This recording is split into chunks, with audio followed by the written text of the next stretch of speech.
Bienvenidos a iLíderes por 25, el podcast que reúne las voces de quienes dieron vida a nuestro ecosistema hace 25 años, cuyos relatos documentan los hitos que han marcado la evolución del comercio electrónico al digital commerce. Ponte cómodo, estás por escuchar un testimonio único que define a nuestra industria. Bueno, y seguimos con más iLíderes por 25. Julia, sabés que el tenerte acá es todo un lujo, ¿no? Aparte venís totalmente producida para el VTech Day. ¿Te imaginas que vamos a estar hablando de 25 años del desarrollo del ecosistema del digital commerce en América Latina? No, la verdad que sinceramente me parece impresionante estar hablando de 25 años. Es más, yo te digo, hace 8 años la penetración de e-commerce, estamos hablando de, depende de la medición, 4%, 6%. Entonces estar hablando hoy que e-commerce representa ya low to mid single digits, teens, Sí. me parece una locura. No, y aparte estar, viste cuando uno frotaba la lámpara y salía el genio, en el 2019 uno pedía 2 dígitos. Totalmente. El canal digital en las principales categorías pesara 2 dígitos. Teníamos algunos jugadores que ya pesaban, pero no en la industria. Obviamente nadie pidió la pandemia y nos golpeó, pero el ecosistema estuvo preparado no solamente para que no la pasáramos tan mal como consumidores, porque imagínate lo que hubiera sido la pandemia si no hubiéramos tenido el ecosistema digital detrás. 100%. Y que muchas empresas no cerraran directamente porque tenían sus canales digitales más o menos desarrollados. Y ahí fue una gran evolución. Pero eso, ¿sabes qué? Esto es un homenaje para Génesis de un futuro digital. Génesis futuro.digital. Puede entrar ya a esos 25 capítulos que se transformaron en 25 libros que cuentan el pasado para entender el presente y dominar el futuro, para entrar en el modo surfear olas, ¿no? De este modo de montar las olas que se van a venir. Hoy estamos hablando de inteligencia artificial, pero no llegamos a 25 años porque sí, hubo todo un trabajo de muchos pioneros, visionarios, de los que estuvieron como si fueran Sancho Panzas y Quijotes, que hemos estado en este devenir de 25 años. Pero ¿sabes qué? Todo empieza con la pregunta de cómo empezó la Julia digital. Okay. ¿Cuál fue tu primer contacto con digital? No a nivel piloto, porque tengo un homenaje, viste que voy con mi casco paseando por todo el mundo, pero va a ser el homenaje. Primero tenés que contar cómo empezó la Julia digital. En el caso mío fue con una Spectrum 32K, que después le hice a mi padre un monumento, porque me compró la Commodore 64 para toda la familia y la quemé a los 3 semanas. No. Porque viste que estaba el Atari, no Sí. sé si vos sos muy joven, pero No, pero existía. conozco. En algún museo lo vistes. Tenía un cartridge, la Commodore 64 también tenía un slot para colocar esos cartridges. Yo quería ver si era compatible. Y obviamente no era compatible, se quemó. Sé que mi padre me recordó con mucho cariño, viste, papadito, pasan estas cosas, prueba y error. Pero ¿cómo empezó la Julia? ¿Cuál fue tu primer momento, línea de tiempo? Mi primer momento en línea de tiempo, yo tenía, ¿qué tendría? 12 años, 11 años, y habían salido los Walkman, y yo tenía Sí. un Walkman. Era algo totalmente... O sea, hoy creo que Bueno, la gente, hay que explicarlo, los jóvenes o sea, lo un Walkman, conocen. el Walkman era algo que tenía un cassette, y ese cassette podía llevar, era como el smartphone, o sea, o el Sí. celular, tenías la ubicuidad, podías llevar a la música donde quisiera. Donde y lo que quisieras, en un gastábamos aparato así. y lo que gastamos que de se pila, ¿te abría, acordás? Lo que gastábamos de pila, tenías que rebobinar. Para rebobinar yo usaba la lapicera, ¿te acordás? Exactamente, el piqui. No, pero- Yo mandaba el dedo, era No, chica, claro, todavía claro. me entraba, viste, para hacerlo. Como la época Pero era de lo VHS. más, ¿te acordás que tener un Walkman era lo más? Como cuando salió el Discman, otra revolución Sí, total. Pero Bueno, bueno, me acuerdo que yo lo quería. Y mis papás, viste, buscando precios, no tenían tiempo para ir, qué sé yo, y una de mis hermanas, yo tengo una hermana que hoy tiene 50 años y que en ese momento era súper joven y dijo, yo me encargo. Y agarra y empieza a buscar, y busca distintas cosas y encuentra online buen precio y se junta en una plaza de mala muerte, en un lugar que yo me acuerdo, mis papás estaban horrorizados porque decían, te van a estafar, esto no sirve, no tiene sentido, no confiaban, un miedo a hacer esta compra online, que de hecho no podías pagar online. O sea, vos ibas con la guita, esperás que no te robaran ningún órgano, ¿entendés? Y te daban el producto y vos después rezando que el producto funcione. Bueno, eso evolucionó mucho. Y evolucionó increíble. Julia, hoy se volvió una vaga, no voy a un local. Yo viste, en el Club del Anillo Dorado sigo viviendo, que hasta muchas veces digo, ¿por qué lo hago? De ir al supermercado, a pesar de poder, lo hago normalmente, pero a mí me gusta como experiencia. Para mí es como si fuera, viste, me estreso cuando llego a la fila de pagar. Pero el ir a hacer, viste, ir con la lista que me manda Teresa, también, mi mujer, y llegar con otra lista, nada de lo que ella me pidió, bueno, es la experiencia. Pero ¿cómo llegó la Julia piloto? ¿Cuál fue tu primera escudería? ¿Fue karting? ¿Fue una escudería ya Fórmula 1? ¿Dónde empezaste a trabajar en digital? Donde empecé a trabajar en digital, Mercado Libre. Yo te conozco una por eso, te conozco de una. ¿Cómo pondría Mercado Libre hoy? ¿Es la Ferrari?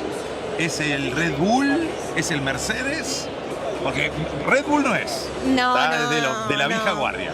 ¿Ferrari o Mercedes? McLaren te dejo ahora porque McLaren es como renovó. Sí, es que yo creo que es una escudería que no vimos antes, en el sentido de que revoluciona, pero no es por hacer propaganda ni nada. No, ojo, yo coincido. Pero realmente como se está reinventando siempre, abrió muchos caminos, como hoy también nos abrió el camino a nosotros para hacer la parte de retail media, evangelizando y entendiendo cómo hay nuevos productos digitales que se pueden hacer desde otro lugar.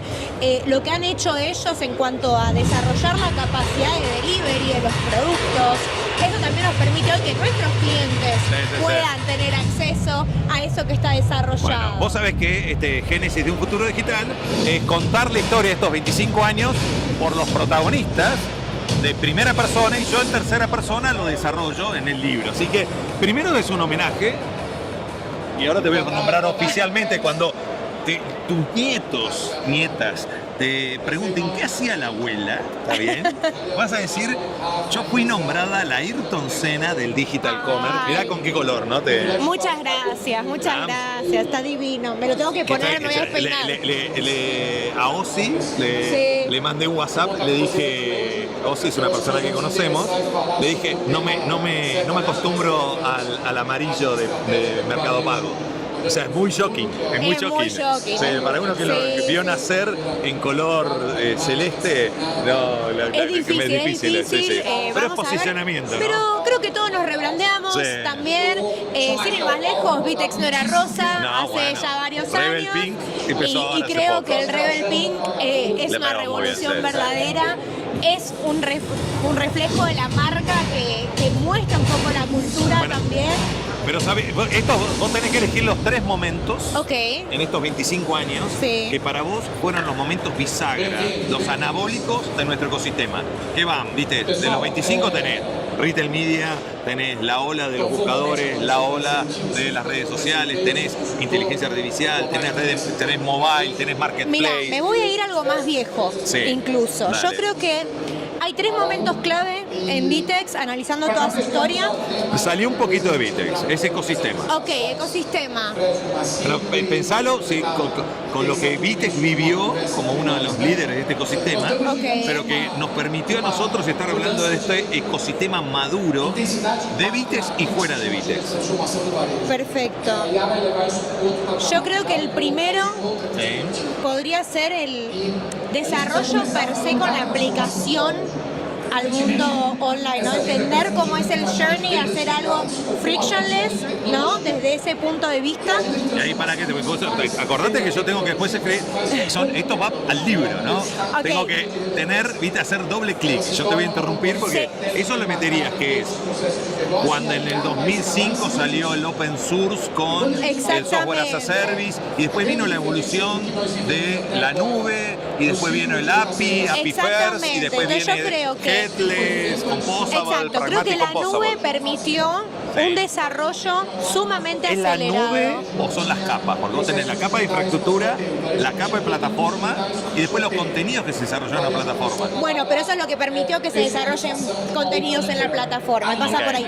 El tema de la conectividad desde las APIs y la no fricción en ese desarrollo, eso es lo que genera. Porque, a ver, si vos tenés la API que se conecta, ¿no? Pero tenés mucha dificultad para cambiar, para hacer el switching, por ejemplo, la parte de pago sería un grave problema, porque dependiendo del método de pago que tiene. Lo que era eso? Por eso. O sea, las integraciones, nosotros tenemos más de 500 integraciones de medio pago, pero desarrollar una integración, yo me acuerdo decía, no, PCI Compliance, vamos, era todo un proceso tan Pero engorroso. más allá de eso, hoy tenemos en Vitex más de 7.000 aplicaciones, ¿no? Que generan capas extra de customization que son third parties. Hoy tenemos 29.000 desarrolladores que entran mensualmente a Vitex haciendo 680 plus desarrollos por día. Sí, increíble. Llegar a ese nivel de desarrollo, de que se haya evolucionado todo desde un punto de vista de distintas capas de customization, de medios de pagos, de distintos features que tengan que ver hasta con ayudar de la parte contable a los clientes, ¿no? A los enterprises, porque no nos olvidemos que el retailer... La conciliación, no. Tengan en cuenta esto, lo que está contando Julia es para que entiendan. Pues nosotros hace 15, un poco más, ya creo que van a ser casi 20 años atrás, nos sentíamos orgullosos porque teníamos un release cada 2 meses. O sea, estoy hablando 20 años atrás, cada 2 meses nosotros hacíamos un release, porque antes, ¿qué hacías?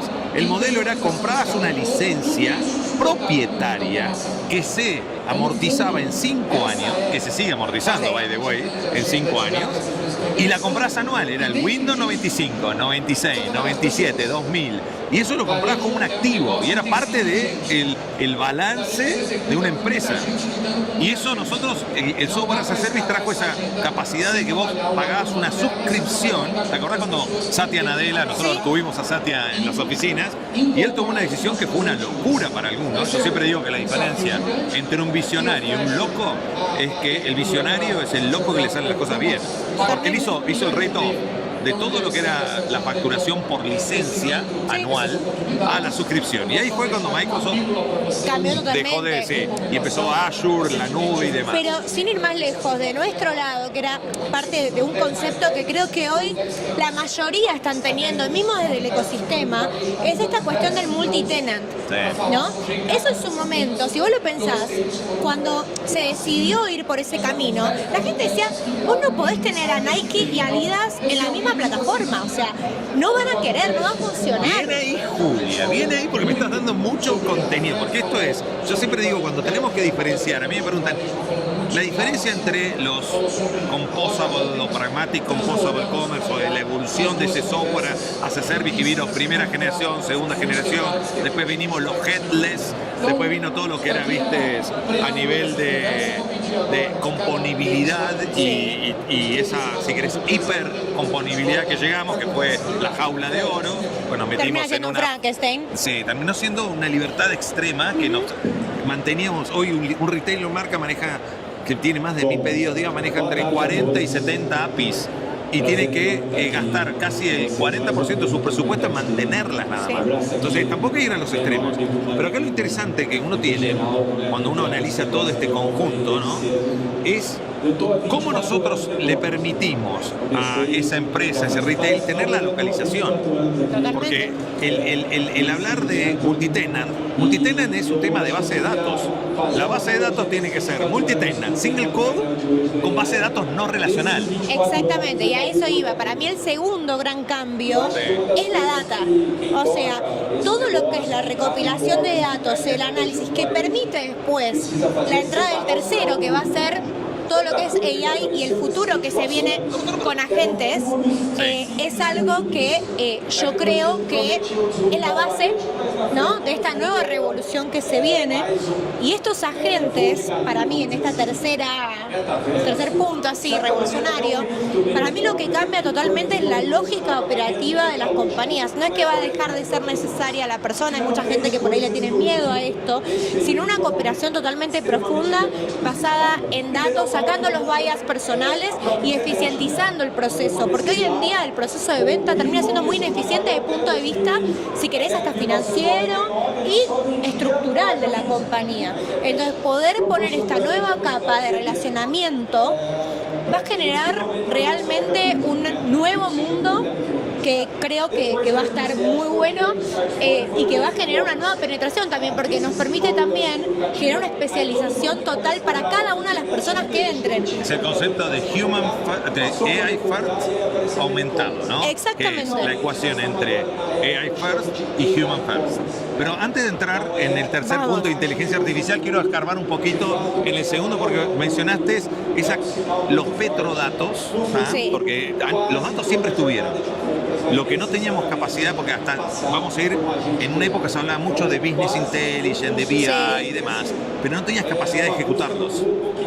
El bulk data era algo que no se podía manejar, entonces de repente no te sirve. Si vos no lo puedes usar, sinceramente que los puedas recopilar, pierde un poco el sentido. Hoy que se puede hacer usabilidad de eso es lo que cambia el juego. Y ahí vino el tema de la capacidad de procesamiento, la capacidad de almacenamiento y la ejecución que hoy nos da la inteligencia artificial para poder hiperpersonalizar, porque hablamos de personalización, pero hoy podemos hiperpersonalizar, lo podemos ejecutar.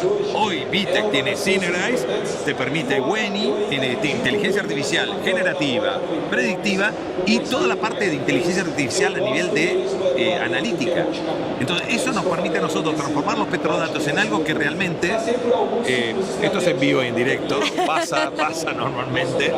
Estamos en el VTech Day haciendo esta entrevista que nos permite a nosotros poder entender cómo llegamos a estos 25 años. ¿Por qué? Porque lo importante hoy es poder comprender el pasado para dominar el presente y por lo que viene a futuro. Vos sabés que los podcasts o video podcasts, si nos están viendo, nos están escuchando en Spotify, y video podcasts si están en el canal oficial de YouTube, tienen un tiempo, y vos sabés que este es un doble homenaje.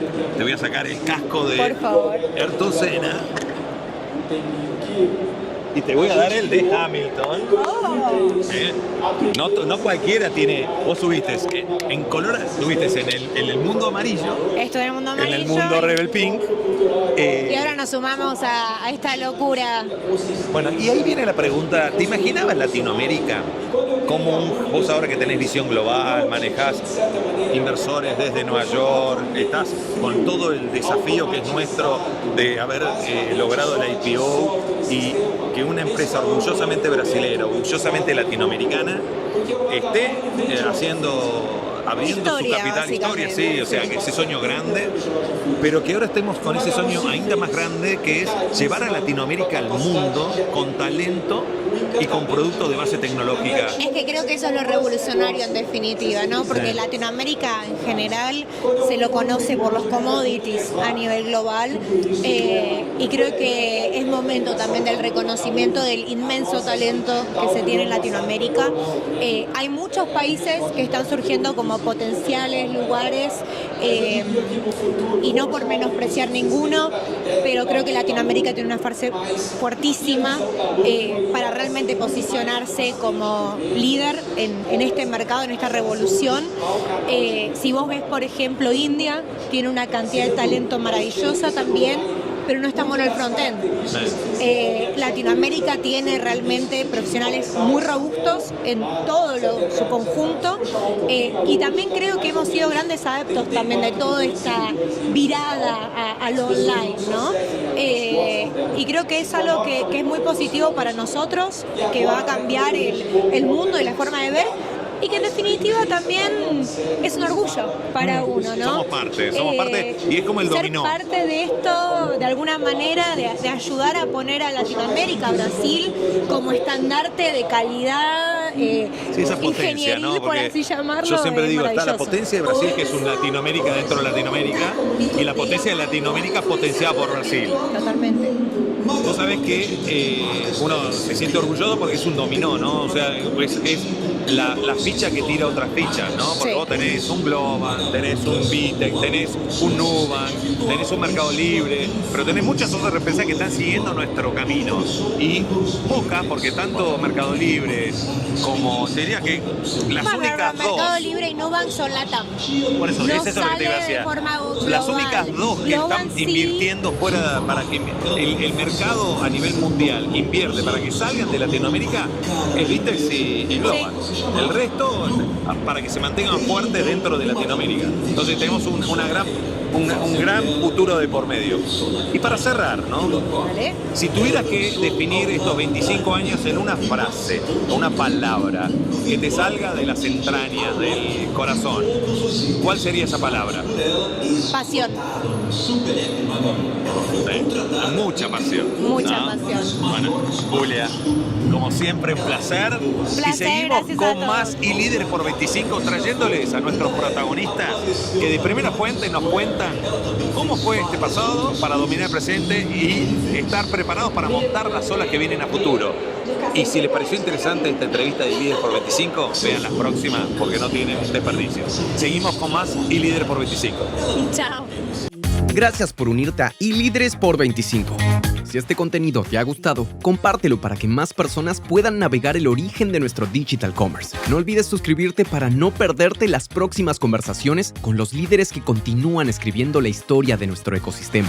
Hasta la próxima, donde seguiremos explorando, aprendiendo y construyendo el futuro digital juntos en iLíderes por 25.